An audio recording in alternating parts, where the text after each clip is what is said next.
హరే కృష్ణ. భక్తులందరికీ స్వాగతం. ఇవరటి భగవద్గీత క్లాస్కి మనం ప్రార్థనతో మొదలు పెడదాం. అందరూ కూడా నాతో పాటు ప్రార్థించండి. దయచేసి వీడియో ఆన్ చేసి క్లాస్ వినడానికి ప్రయత్నించండి ప్లీజ్. ఓం నమో భగవతే వాసుదేవాయ. ఓం నమో భగవతే వాసుదేవాయ. ఓం నమో భగవతే వాసుదేవాయ. ఓం అజ్ఞానతిమిరాంధస్య జ్ఞానాంజనశలాకయా చక్షురున్మిలితం येन తస్మై శ్రీగురవే నమః. నమో విష్ణుపాదాయ కృష్ణప్రేష్ఠాయ భూతలే శ్రీమతే భక్తివేదాంత స్వామిన్నితి నామినే. నమస్తే సారస్వతే దేవే గౌరవాణి ప్రచారిణే निर्विशेषशून्यवादी पाश्चात्यदेशतारिणे. जय श्री कृष्ण चैतन्य प्रभु नित्यानंदा श्री अद्वैत गदाधर श्रीवासादि गौरभक्तवृंदा. हरे कृष्णा कृष्ण कृष्ण हरे हरे, हरे राम రామ రామ హరే హరే.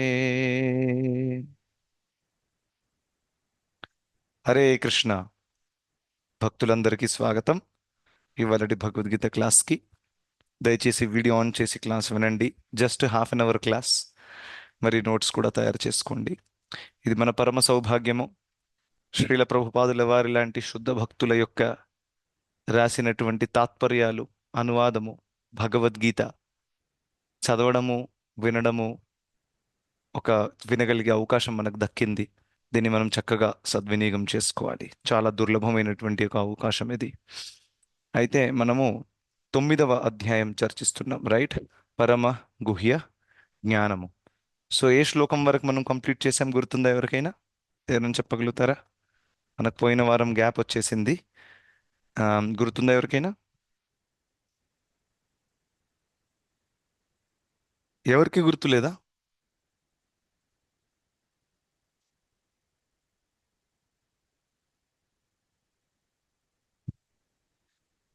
ఓకే. సో మనము 4వ శ్లోకము కంప్లీట్ చేసాము. ఫోర్ శ్లోకాస్ ఎస్, 4వ శ్లోకం కంప్లీట్ చేసాము పోయినసారి. ఇప్పుడు మనము ఐదవ శ్లోకం చూడబోతున్నాం. 5, 6 ఇవాళ మనం ప్రయత్నిద్దాము. సో 4వ శ్లోకంలో ఏం చెప్పారు? జస్ట్ ఒక్క నిమిషంలో మనం దాన్ని చూద్దాము. మీరు 4వ శ్లోకం చూస్తే స్క్రీన్ మీద డిస్ప్లే చేస్తాను, ఎందుకంటే వారం రోజులు గ్యాప్ వచ్చింది కాబట్టి జస్ట్ కొంచెం బేసిక్ రివిజన్ మనం చేయొచ్చు. స్క్రీన్లో మీకు కనిపిస్తుంది 4వ శ్లోకము. మయా తతమిదం సర్వం జగదవ్యక్తమూర్తినా మత్స్థాని సర్వభూతాని నచాహం తేష్వస్థితః అని చెప్పారనమాట. ఇక్కడ ఏమంటున్నారంటే 4వ శ్లోకంలో మయా తతమిదం సర్వం జగదవ్యక్తమూర్తిన, అర్జున నేను అవ్యక్త రూపములో, నేను ఈ జగత్తంతా కూడా సర్వవ్యాప్తమై ఉన్నాను అని చెప్తున్నారు. ఓకే, ఇంకా ఏమన్నారు ఇక్కడ? మత్స్థాని సర్వభూతాని. దాని అర్థం ఏంటి? అందరూ కూడా నాలో ఉన్నారు అని చెప్పారు. ఇక్కడ ఒక విషయం గుర్తుంది కదా, మనం పోయినసారి కూడా చర్చించాము, వారం క్రితం మనం ఇది చేసినప్పుడు. అందరూ కూడా నాలో ఉన్నారు అనే దానికి అర్థం ఏంటి? ఈ జగత్తులో ఉన్నదంతా కూడా, ఇక్కడ ఈ జగత్తులో ఉన్న వాళ్ళందరూ కూడా భగవంతుడి యొక్క శక్తి మీద ఆధారపడి ఉన్నారు. కరెక్టా? ఈ భౌతిక జగత్ ఏంటి? భగవంతుడి శక్తి. భగవంతుడికి 2 రకాల శక్తులు ఉన్నాయి, బహిరంగ శక్తి, అంతరంగ శక్తి. అయితే మీరు చూస్తే మనమందరం కూడా ఈ భౌతిక జగత్తు మీద ఆధారపడలేమా? ఉన్నాం కదా.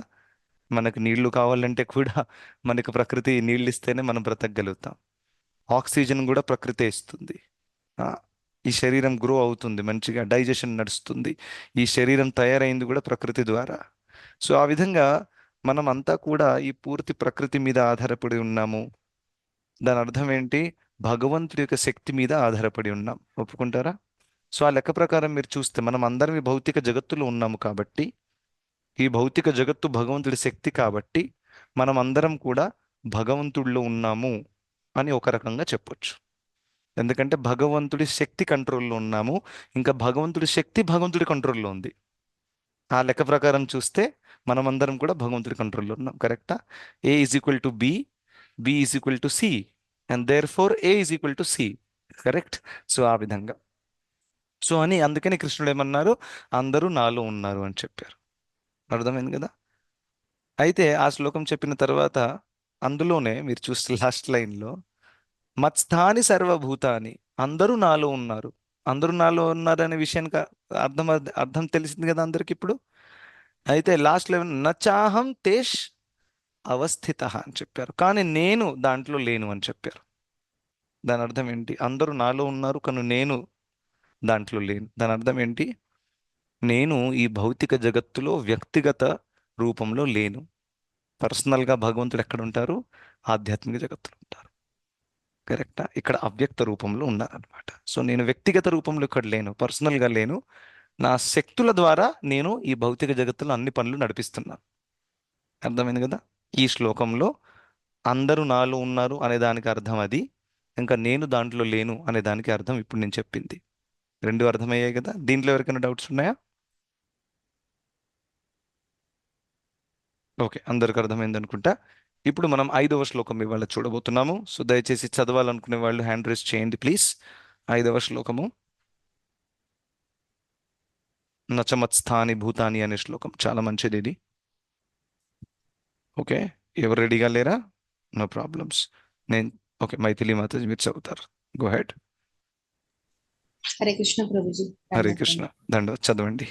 నచ మత్సాని భూతాని పశ్య మే యోగమైశ్వరం భూత భృన్న చ భూతస్థో మమాత్మా భూత భావన. అనువాదము: అయినా సృష్టించబడిన సమస్తము నాలో నిలిచి ఉండదు. నా యోగ ఐశ్వర్యాన్ని చూడు. నేనే సకల జీవులకు పోషకుడిని అయినప్పటికీ, నేనే సర్వత్రా ఉన్నప్పటికీ, సమస్త సృష్టికి పరమ మూలమైన కారణంగా ఈ జగత్తులో భాగాన్ని కాను. హరే కృష్ణ ప్రభుజీ. హరే కృష్ణ. ఇప్పుడు ఈ శ్లోకం మనం వినగానే మనకి కన్ఫ్యూజన్ స్టార్ట్ అవుతుంది. కరెక్ట్? ఎందుకంటే పోయిన శ్లోకంలో కృష్ణుడు ఏమన్నారు? అంతా నాలో ఉంది అని అన్నారు. కరెక్టా కదా? మేము ముందే డిస్కస్ చేశాం. ఇప్పుడు ఈ శ్లోకంలో ఏమంటున్నారు? అంతా నాలో లేదు అంటున్నారు. అరే సార్, ఒక్క విషయం చెప్పండి సార్, ఉందా లేదా క్లియర్గా చెప్పండి అని మనకి డౌట్ రావచ్చు. కరెక్టా? అయితే అందుకనే ఇది చెప్పిన తర్వాత కృష్ణుడు ఏమన్నారు తెలుసా? నచమత్స్థాని భూతాని. ఫస్ట్ లైన్లో ఏమన్నారు? చూడండి, సంస్కృతం చాలా సింపుల్, అర్థం చేసుకోవచ్చు. పోయిన శ్లోకంలో మత్స్థాని సర్వభూతాని అని అన్నారు, నాలో అందరున్నారని, అంతా ఉంది అని. ఇక్కడ నచమత్స్థాని భూతాని, దానికి వ్యతిరేకంగా చెప్పారు. కానీ దాని తర్వాత ఒక లైన్ ఉంది, పశ్యమే యోగం ఐశ్వరం అని అన్నారు ఇక్కడ. పశ్యమే యోగం ఐశ్వరం అంటే నా యోగాన్ని, నా ఐశ్వర్యాన్ని చూడు. పశ్యం అంటే దాని అర్థం ఏంటి? ఈ రెండు విషయాలు నేను చెప్పినప్పుడు నువ్వు కన్ఫ్యూజ్ అయిపోతావు అర్జున, కానీ ఇది నా ఐశ్వర్యము, ఇది నా యోగము, అంత ఈజీగా నీకు అర్థం కాదు. అందుకని ఆ లైన్ అక్కడ యాడ్ చేశారు కృష్ణుడు, పశ్యమే యోగమైశ్వరం. ఇప్పుడు ఈ లైన్లో, ఈ ఒక్క శ్లోకంలో అందరూ నాలో లేరు అనే విషయానికి అర్థం ఏంటి? జనరల్గా మనం చూస్తాము, ఈ లోకాన్ని నడిపిస్తున్నప్పుడు, ఏదైనా ఒక ఆర్గనైజేషన్ నడిపిస్తున్నప్పుడు కూడా ఒక వ్యక్తి ఉన్నాడు అనుకోండి, మేనేజరు, తను ఎంత ఇన్వాల్వ్ అయిపోతాడు దాంట్లో. కరెక్టా కాదా? అందరికి శాలరీలు ఇవ్వాలి, టైంకి అందరు పని చేస్తున్నారా, వారి అటెండెన్స్ చూడాలి, ఎవరైనా ఏదైనా మిస్టేక్ చేస్తే అది సరి చేయాలి. ఒక వ్యక్తి ఏదైనా మెయింటైన్ చేస్తున్నప్పుడు ఎంత ఇన్వాల్వ్ అయిపోతారు అందులో, అందులో ఒక భాగంగా ఉంటాడు. కరెక్టా కదా? కానీ కృష్ణుడు ఏమంటున్నారంటే, ఇక్కడ అంతా కూడా నడుస్తుంది, ప్రకృతి కూడా, ఋతువులు మారుతున్నాయి, అన్నీ కూడా నడుస్తున్నాయి, కానీ అందరూ నాలో లేరు అని చెప్పినప్పుడు కృష్ణుడు ఏమంటున్నారో తెలుసా ఇక్కడ? ఇదంతా కూడా నేను ఒక భారంగా తీసుకొని దాన్ని మెయింటైన్ చేయట్లేదు. నేను పర్సనల్గా హాయిగా ఆధ్యాత్మిక జగత్తులో ఉన్నాను. నా గోపబాలులతో సహా నేను ప్రేమనిచ్చిపుచ్చుకుంటున్నాను. గోపి గోపికలతో నృత్యం ఆడుతున్నాను. కరెక్టా? ఇప్పుడు మనం చూస్తాము, ఒక అట్లాస్ ఫోటో చూసారా? తను ఇలా ఒక పృథ్వీని తల మీద తీసుకొని ఇలా కష్టపడుతూ ఉంటాడు. అట్లాస్ ఫోటో మనం పాతకాలంలో మన ఇంట్లలో ఉండేవన్నమాట. సో ఆ వ్యక్తి ఆ పూర్తి పృథ్వీ భారాన్ని ఇలా మోస్తున్నాడు, తనకి చెమటలు పట్టేస్తున్నాయి, తను ఇలా అయిపోయాడు అనమాట. అయితే అంతా కూడా నాలో ఉంది అని పోయిన శ్లోకంలో అన్నప్పుడు కొంతమంది అనుకోవచ్చు, పాపం అంతా కూడా ఆయనలో ఉంది అంటే ఎంత కష్టపడుతున్నాడేమో. కరెక్టా? ఈ లోకాన్ని మోయడానికి. ఈ లోకాన్ని నడిపించడానికి. అందుకని అటువంటి అండర్స్టాండింగ్ రాకూడదని ఈ శ్లోకంలో ఉంటే అంతా నాలో లేదు. దాని అర్థం ఏంటి? అంతా నేను నడిపిస్తున్నాను, కానీ అంతా నేను పర్సనల్గా నడిపియను. నా దగ్గర ఎన్నో శక్తులు ఉన్నాయి. నేను ఇక్కడికి వచ్చి ట్రాఫిక్ సిగ్నల్ ఎవరు బ్రేక్ చేశారు వాడిని శిక్షించడము, మర్డర్ ఎవరు చేశారు వాడిని శిక్షించడం, ఇదంతా కూడా నేను పర్సనల్గా చేయను. అంటే పర్సనల్గా భగవంతుడు ఇక్కడ ఇన్వాల్వ్ లేడనమాట ఈ భౌతిక జగత్తులో. ఆ విధంగా చూస్తే భగవంతుడిలో అంతా కూడా లేదు. ఆ లెక్క ప్రకారం, ఏ లెక్క ప్రకారం లేదు అని చెప్పినప్పుడు నేను డైరెక్ట్గా ఇన్వాల్వ్ లేను ఇక్కడ. నా శక్తిని పెట్టాను, నా ఏజెంట్లు ఉన్నారు, వాళ్ళు పనిచేస్తారు. నేను ఆ భారాన్ని మోయాల్సిన అవసరము లేదు. ఒకసారి అనువాదం చూడండి, మనకి ఇంకా ఈజీ అవుతుంది. ఇక్కడ చూడండి, అయినా సృష్టించబడిన సమస్తము నాలో నిలిచి ఉండదు. ఇది సృష్టించబడిన నాలో ఉందని అనగానే భగవంతుడి చేతులు, కాళ్ళు, కడుపు అంతా వెయిట్ పెరిగిపోయి ఆయన కష్టపడుతున్నాడా లోకాన్ని నడిపించడానికి? అలా కాదు. ఆయన ఉన్నది ఆధ్యాత్మిక జగత్తులో తన శక్తి ద్వారా పనులు నడిపిస్తున్నారు. సో ఆ లెక్క ప్రకారం అంతా కూడా భగవంతుడిలో లేదు. రైట్? సో ఆ విధంగా భగవంతుడు ఈ భౌతిక జగత్తులో సృష్టి కానివ్వండి, మెయింటెనెన్స్ కానివ్వండి, ప్రళయము కానివ్వండి, ఇది కేవలం తను ఆధ్యాత్మిక జగత్తులో కూర్చుని ఇలా కోరుకుంటాడంతే. కోరుకోగానే అంత అయిపోతుంది. అది భగవంతుడి శక్తి. మనం ఏదైనా కోరుకుంటే అయిపోతుందా? అన్ని కోరికలు తీరవు, మ్యాక్సిమం కోరికలు తీరవు మనకి. ఎందుకంటే మనం జీవాత్మలం కాబట్టి. కరెక్టా కాదా? కానీ భగవంతుడు కోరుకున్నారనుకోండి, ఇక్కడ ఒక బ్రహ్మాండం సృష్టించాలి, కోరుకోగానే నెక్స్ట్ వెంటనే సృష్టి అయిపోతుంది అక్కడ. కేవలం భగవంతుడు కోరుకోవాలి, అంతే. సో ఆ విధంగా కేవలం తన ఇచ్ఛ ద్వారా, కేవలం తన యొక్క శక్తుల ద్వారా తను ఈ పూర్తి భౌతిక జగత్తుని సృష్టించడము, ప్రళయించడము, ఇంకా దాన్ని మెయింటైన్ చేయడం అనేది జరుగుతుంది. రైట్? సో ఆ విధంగా భగవంతుడు పర్సనల్గా ఇన్వాల్వ్ లేరు. ఇక్కడికి వచ్చేసి అయ్యో సృష్టించాలి ఇప్పుడు, సూది దారం తీసుకురండి తయారు చేద్దాము, అంత కష్టపడాల్సిన అవసరం భగవంతుడికి లేదు. అది ఎవరి ద్వారా చేయించారు? బ్రహ్మదేవుడి ద్వారా చేయించారు. కష్టపడింది ఎవరు? బ్రహ్మదేవుడు. కరెక్టా కాదా? కానీ ఆదేశం ఎవరిచ్చారు? శ్రీ మహావిష్ణువు. అదే విష్ణు అదే అంటున్నారు, కృష్ణుడు అదే అంటున్నారు, అరే నేనంతా కూడా పర్సనల్గా చెయ్యను. బ్రహ్మదేవుడు చెప్పేస్తే ఆయన సృష్టి చేస్తాడు, అక్కడ శివుడికి చెప్పేస్తే తను తాండవ నృత్యం చేస్తే అంతా కూడా ప్రళయం అయిపోతుంది. కరెక్టా కాదా? మెయింటెనెన్స్ కోసము నేను నా యొక్క అవ్యక్త రూపంలో నేను పర్సనల్గా ఉండను, కానీ అవ్యక్త రూపంలో ప్రజెంట్గా ఉంటాను, పరమాత్మ రూపంలో ఉంటాను. ఇంకా ఇంద్రుడు, చంద్రుడు, వాయు, వరుణ, దేవి దేవతలు అందరూ కూడా మెయింటైన్ చేస్తారు కదా ఈ లోకాన్ని. వాన కావాలంటే ఇంద్రుడు కావాలి మనకి, ఇంద్రుడి ద్వారా వాయు, అగ్ని, వరుణ వీళ్ళందరూ కూడా చక్కగా మెయింటైన్ చేస్తున్నారు నేను ఇచ్చిన ఆదేశం ప్రకారం. సో నాకేం టెన్షన్ లేదు. సో ఆ విధంగా భగవంతుడు ఏం చెప్తున్నారు? అంతా కూడా నాలో లేదు సార్, నేను ఉండేది వేరే చోట. రైట్? ఆ విధంగాని ఇక్కడ ఈ శ్లోకంలో చెప్తున్నారు. ఈ కన్ఫ్యూజన్ అవ్వకూడదని పశ్చిమే యోగం ఐశ్వర్యం అనే పదాన్ని ఉపయోగించారు. దాని తర్వాత దాని తర్వాత వచ్చే లైన్లో మీరు చూస్తే భూత భృన్నచ భూతస్థో మమాత్మ భూత భావన. అయితే ఏమంటున్నారు ఇక్కడ? ఇంకా కొంచెం క్లియర్ చేశారు. ఏమంటున్నారంటే నేను అందరినీ మెయింటైన్ చేస్తున్నాను, నేను సర్వత్రము ఉన్నాను, కానీ నేను ఈ భౌతిక జగత్తులో ఒక భాగాన్ని కాదు. కరెక్టా? చాలా మంది అనుకుంటారు భగవంతుడు కూడా ఇందులో ఒక భాగం అన్నమాట.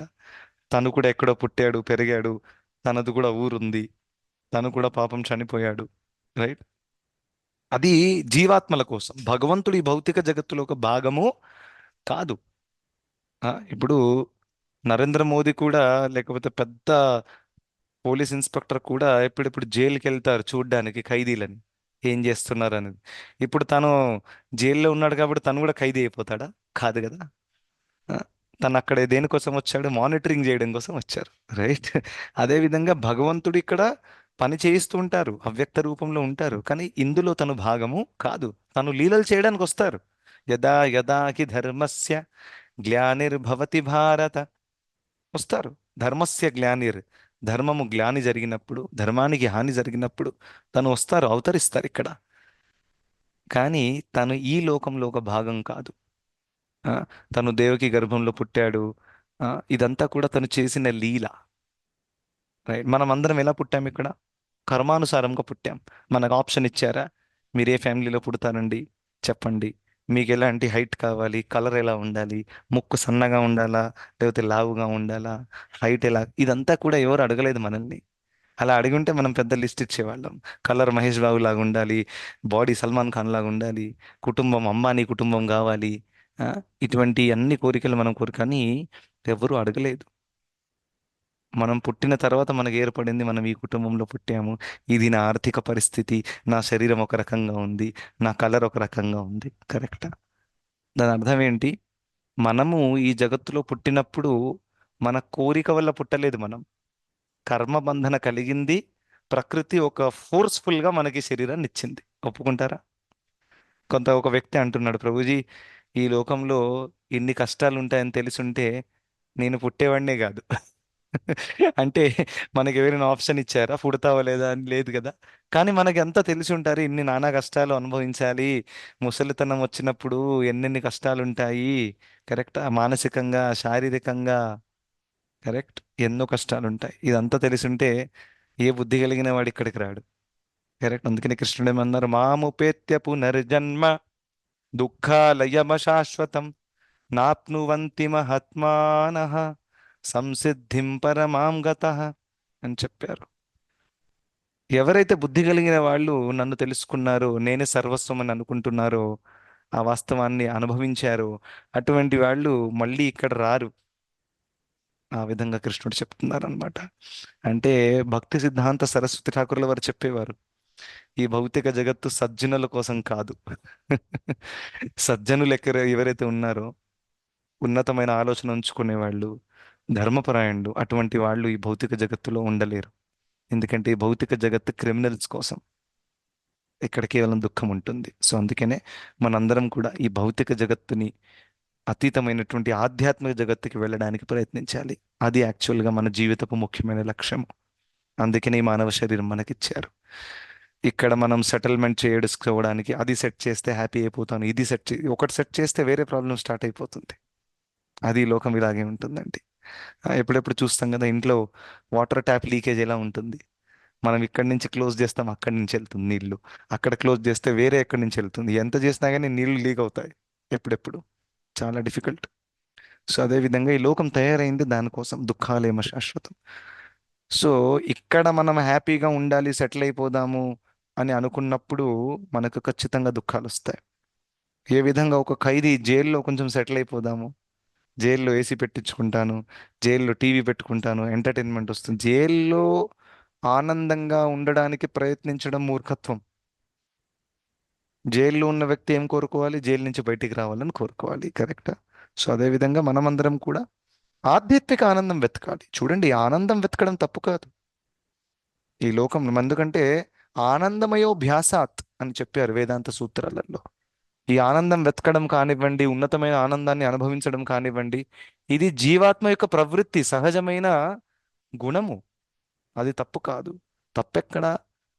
భౌతిక జగత్తులో భౌతికమైన ఆనందం వెతుకుతున్నాం కదా, అది ప్రాబ్లం. సో జీవాత్మ ఆధ్యాత్మికమైనటువంటిది కాబట్టి మనం అందరం కూడా ఆధ్యాత్మిక ఆనందం వెతకాలి. ఆధ్యాత్మిక ఆనందం వెతకడం అంటే ఏంటి? భగవంతుడితో సంబంధించిన కార్యాలలో ఆనందాన్ని పొందడం. హరికథ వినడంలో, భగవద్గీత వినడంలో, చదవడంలో, కృష్ణుని ఆరాధించడంలో, హరినామం జపించడంలో, భగవద్భక్తుల సాంగత్యం చేయడంలో, భగవంతుడి ప్రసాదం, నైవేద్యం పెట్టి ప్రసాదం తినడంలో, ఇటువంటి కార్యాలలో మనకి ఆనందం వస్తుంది అని అనుకోండి, అప్పుడు మనకు ఉన్నతమైన ఆనందం దక్కుతున్నట్టు లెక్క. ఆధ్యాత్మిక ఆనందం అంటే రెండు లక్షణాలు ఉంటాయి. నా శోచతి, నా కాంక్షతి. ఎటువంటి కంప్లైంట్ లేదు. శుద్ధ భక్తులకు లక్షణం ఏంటో తెలుసా? వారి జీవితంలో వాళ్ళకి ఎటువంటి కంప్లైంట్ లేదు. సో సాధారణంగా ఈ లోకంలో అందరూ కూడా కంప్లైంట్ లిస్ట్ తీసుకొని తిరుగుతుంటారు. కొంతమంది వ్యక్తం చేస్తారు, కొంతమంది వ్యక్తం చెయ్యరు. అంతే. కానీ కంప్లైంట్లు అందరికీ ఉన్నాయి, మనసులో దాచిపెట్టుకుంటారు. ఇలా జరుగుంటే బాగుండేది, చిన్నప్పుడు అలా జరుగుంటే బాగుండేది, ఈ వ్యక్తిని పెళ్లి చేసుకుంటే బాగుండేది, ఆ ఆ రోజు ఆ, మా ఊర్లో పొలం కొని ఉంటే బాగుండేది, ఆ ల్యాండ్ ఎంత మంచిగా ఉండింది, ఇప్పుడు ఎంత పెరిగింది ల్యాండ్ వాల్యూ, అలా చేసుంటే బాగుండేది, ఏ లెవెల్లో ఉండేవాడిని. ఎన్నో ఎన్నో కంప్లైంట్లు ఉన్నాయి. దాన్నే శోచతి అని అంటారు. కానీ శుద్ధ భక్తులు నా శోచతి, వాళ్ళకి ఎటువంటి కంప్లైంట్ లేదు. ఎందుకంటే వాళ్ళకి అర్థమైంది, అరే దక్కినా దక్కకపోయినా నేను భౌతిక జగత్తులో ఉండే ప్లాన్స్ నాకు లేవు. ఇది భక్తులు ఇలా ఆలోచిస్తారనమాట. ఇక్కడ ఈ ఖాళీ చేసి వెళ్ళిపోవాలని భక్తులు ప్లాన్ చేస్తుంటే, ఈ లోకంలో ఉన్న వాళ్ళు అభక్తులందరూ కూడా, అజ్ఞానంలో ఉన్న వాళ్ళందరూ కూడా ఇక్కడ సెటిల్ అవ్వాలని ప్లాన్ చేస్తున్నారు. ఎంత వ్యతిరేకంగా ఉంది చూడండి రెండు ఆలోచనలు. భక్తులు అంతా కూడా సామాన్లు ప్యాక్ చేసుకుంటున్నారు ఆల్రెడీ. సూట్ కేస్ ఓపెన్ గా ఉంది, అన్ని బట్టలు పెట్టేసుకుంటున్నారు, వెళ్ళిపోవాలి ఇప్పుడు భగవంతుడి దగ్గరికి, టైం వచ్చేస్తుంది ఎప్పుడైనా, రెడీ అవుతున్నారు. భక్తులు, శుద్ధ భక్తులు అంటే ఉన్నత సీరియస్ భక్తులు మీలో ఉన్నారు. ఆల్రెడీ సూట్ కేస్ ప్యాక్ చేసి లాక్ చేసి పెట్టేశారు. ప్రభుజీ రెడీగా ఉన్నాము, ఎప్పుడైనా మృత్యు రానివ్వండి, నో, ఎటువంటి భయం లేదు, నో ప్రాబ్లమ్స్, వెళ్ళిపోతాం, కృష్ణ దగ్గరికి వెళ్ళి అక్కడ సేవ చేస్తాం, ఆ భావంతో ఉంటారనమాట. సో అటువంటి వాళ్ళు ఈ లోకంలో నాకు ఇది దక్కలేదు అది దక్కలేదు అని ఏడుస్తారా? అరే నా సూట్ కేసు ఆల్రెడీ ప్యాక్ చేసి పెట్టేసుకున్నాను, ఇంకేం కావాలి నాకు? కరెక్టే కదా? సూట్ కేసు ప్యాక్ చేశానంటే ఇంకా అందులో వేయడానికి నాకు ఏ కోరిక లేదు, అక్కడ స్పేసు లేదు. రైట్. సో ఆ విధంగా మనం సూట్ కేసులన్నీ ప్యాక్ చేసి రెడీగా ఉండాలి, మానసికంగా, బాహ్యంగా కాదు. ఇలా అనగానే ప్రభుజీ ఇప్పుడు ఇల్లు వదిలేసి వెళ్ళిపోతాను ప్రభుజీ, మంచి ఐడియా చెప్పారు. రైట్, ఇది ఆన్లైన్లో కూడా వెళ్ళిపోతుంది. శ్రీనివాస్ ప్రభు అని ఒక ఆయన ఉన్నారు, ఆయనే చెప్పారు సూట్ కేసు ప్యాక్ చేసి వెళ్ళిపోండి. సో మా పిల్లల్ని, భర్త, భార్య అందరినీ వదిలేసి వెళ్ళిపోయాం హిమాలయాల్లోకి. బాహ్యంగా కాదు. యాక్చువల్లీ ఆధ్యాత్మిక ప్రగతి అంటే అంతరంగ ప్రగతి, గుర్తుపెట్టుకోండి. ఇది బాహ్యంగా కాదు. అంతరంగముగా మనలో ఎంత వైరాగ్యం వస్తుంది, అంతరంగముగా మనం ఎంత నిరాసక్తితో ఉన్నాము, ఆ, అది మనం పెంచుకోవాలన్నమాట. సో అంతరంగముగా మనం రెడీగా ఉండాలి సూట్ కేసు ప్యాక్ చేసుకుని. దాని అర్థం ఏంటి?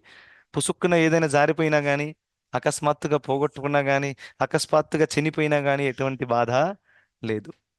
ఉన్నన్ని రోజులు నేను కృష్ణ, నేను మీ నామాలు జపించాను, మీ సేవ చేశాను, మీరు ఇచ్చినటువంటి దివ్యమైన భగవద్గీతని చదివాను, భగవద్గీత క్లాసులు అటెండ్ చేశాను, ఇవన్నీ, ఇది మన అసలైన సంపద, గుర్తుపెట్టుకోండి. భక్తులంటే ఈ సంపాదన కోసం వెతుకుతున్నాం. లోకంలో ఉండేవాళ్ళు కారు కావాలి, బంగ్లా కావాలి, అందమైన భార్య కావాలి, ఆ, పొలాలు కావాలి, బ్యాంక్లో డబ్బు ఉండాలి. ఇది వాళ్ళ కోసం సంపద అంటే ఇది. మన భక్తుల కోసం ఏంటండి సంపద? కృష్ణుడే మనకు సంపద. కరెక్టా కాదు? ఇంకేముంది? ఆ, కుంతి మహారాణి అదే చెప్పారు కదా, జన్మైశ్వర్యశ్రుత శ్రీభిర్ ఏధమానమద పుమాన్ నైవార్హత్యభిదాతుం వై త్వామకించన గోచరం నమో కించన విత్తాయ నివృత్త గుణవృత్తయే ఆత్మా రామాయ శాంతాయ కైవల్యపతయే నమః అని కుంతీదేవి వేడుకుంటుంది అనమాట. ఎంత అద్భుతమైన భావము కుంతీదేవి వ్యక్తం చేస్తుంది. ఏమంటుందంటే, కృష్ణ, నువ్వు ఎవరి సంపదవో తెలుసా?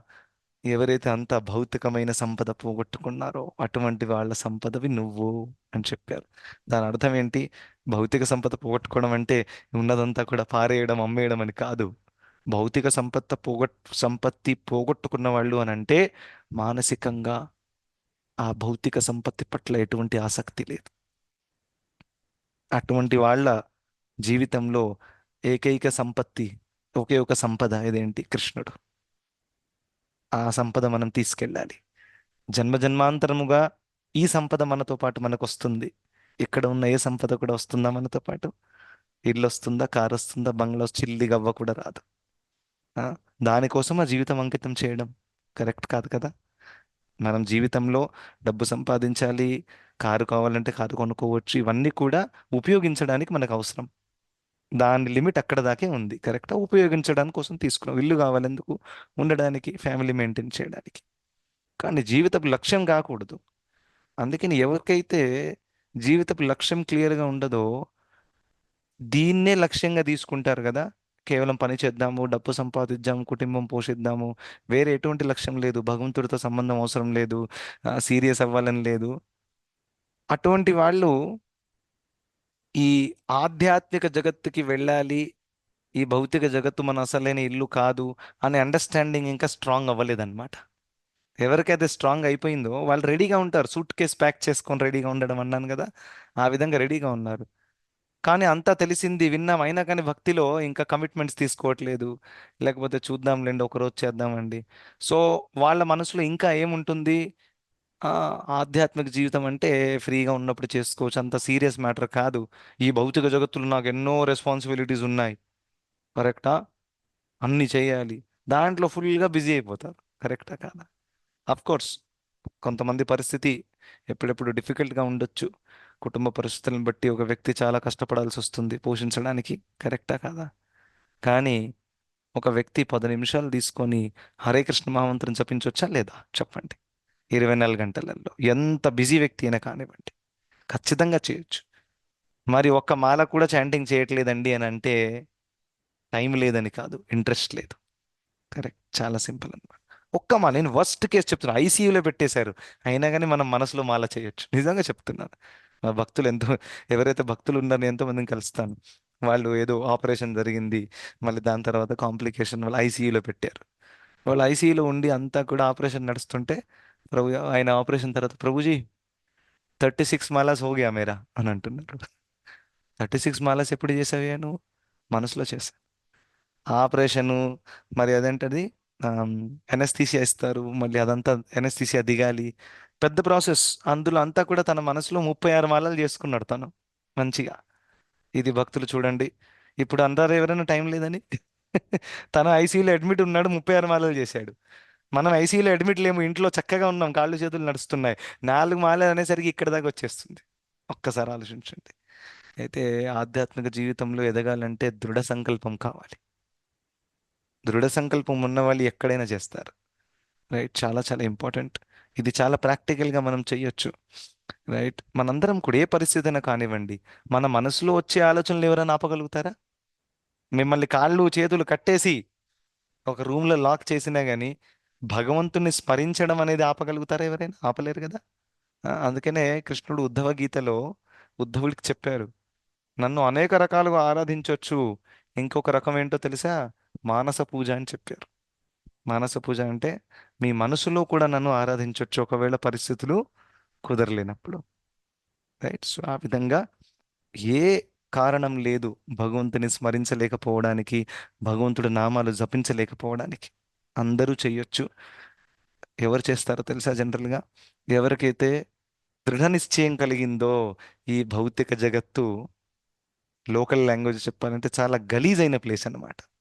కరెక్ట్ అంటారు కదా, ఇక్కడ హైదరాబాద్కి వచ్చి కొత్త పదం నేర్చుకున్నాను. సో ఎంత గలీజ్ అంటే ఇక్కడ చాలా చాలా చెత్త చెదారం ఉన్న చోట్లలో వెళ్ళాలన్న కోరిక ఉండదు. కరెక్టా కాదా? ఆ, రోడ్డు మీద ఇలా చెత్త ఉంటుంది కదా, ఎప్పుడెప్పుడు సైడ్లో చూస్తాము, మున్సిపాలిటీ వాళ్ళు క్లీన్ చేయలేదు. అక్కడి నుంచి నడుస్తూ వెళ్తున్నప్పుడు మీ స్పీడ్ ఇంక్రీజ్ అయిపోతుంది ఆటోమేటిక్గా. ఎందుకంటే అక్కడి నుంచి తొందరగా వెళ్ళిపోవాలి, చీచి చీచి దుర్వాసన వస్తుంది.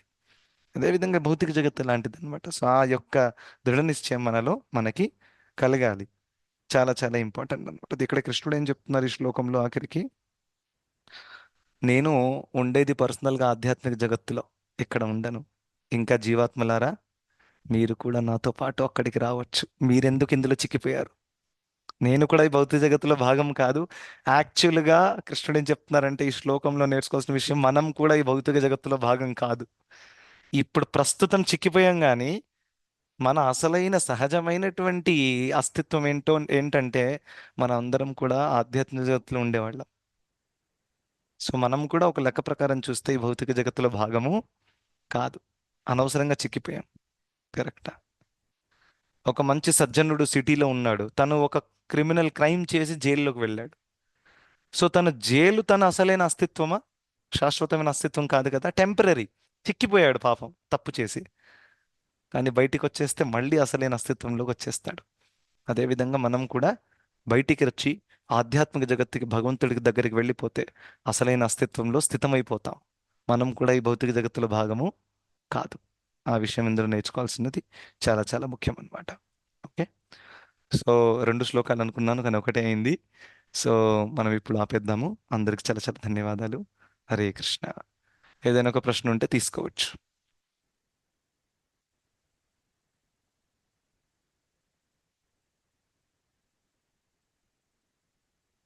ఓకే, ఎటువంటి ప్రశ్నలు లేవు.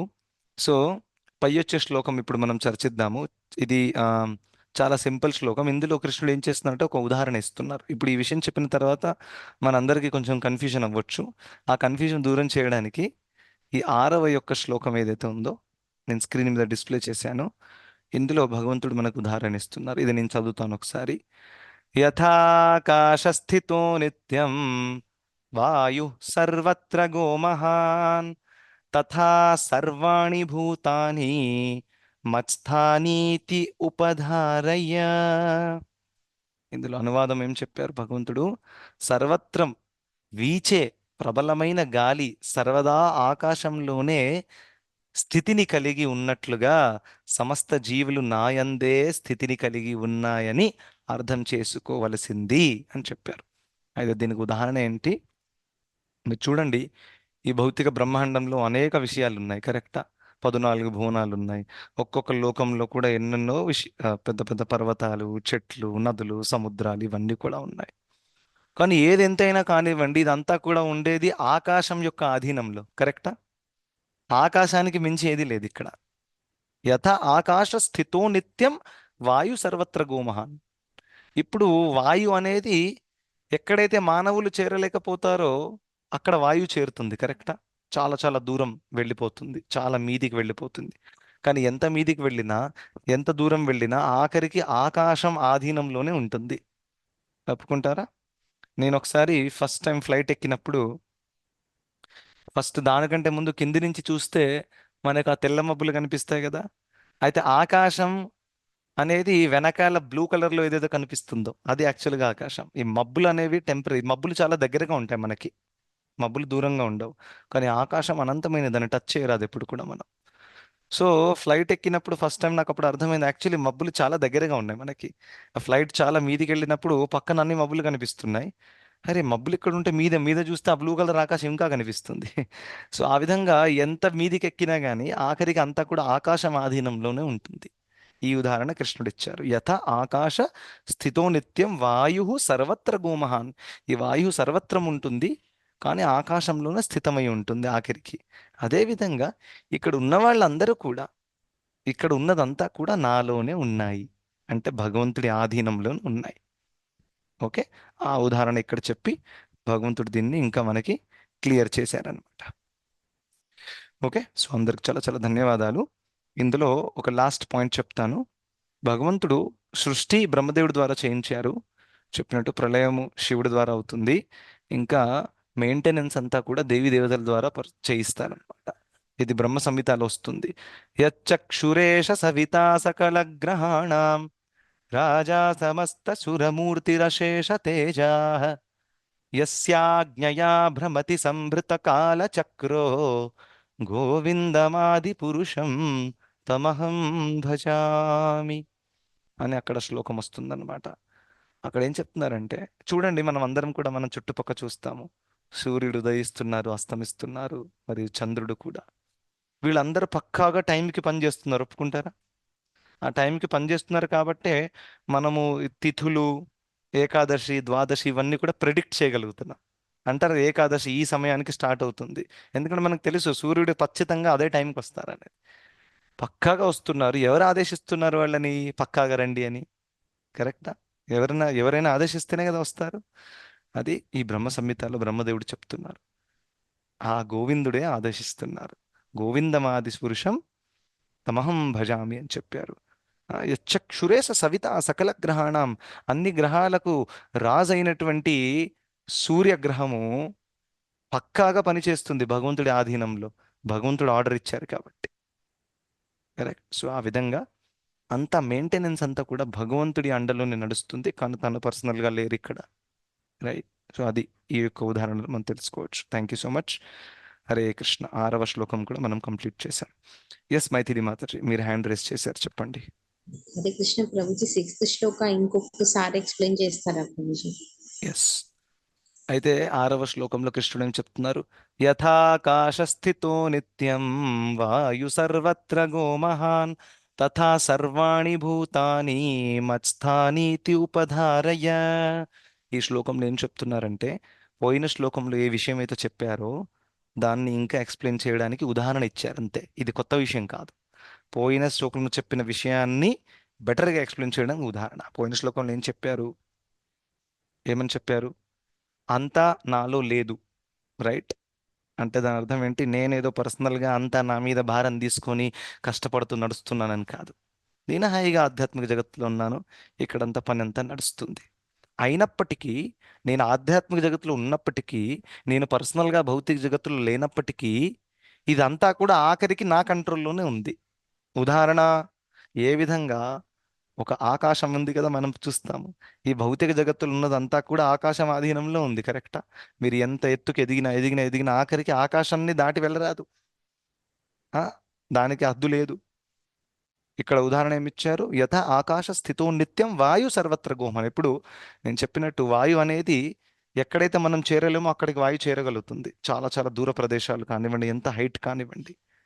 ఆ వాయువు ఎంత చేరినా ఎటు తిరిగినా ఆఖరికి ఆకాశం ఆధీనంలో ఉంటుంది. అదేవిధంగా ఈ భౌతిక జగత్తులో 14 భువనాలు ఉన్నాయి, అన్నీ ఉన్నాయి. అదంతా కూడా ఆఖరికి భగవంతుడి ఆధీనంలోనే ఉన్నాయి అనే ఈ ఉదాహరణ ద్వారా చెప్తున్నారు Mataji. Is it clear? Okay Prabhuji, thank you Prabhuji. Thank you. Hare Krishna. Okay, so అందరికి చాలా ధన్యవాదాలు. ఇంకా ఏ ప్రశ్నలు లేవు. మళ్ళీ రేపు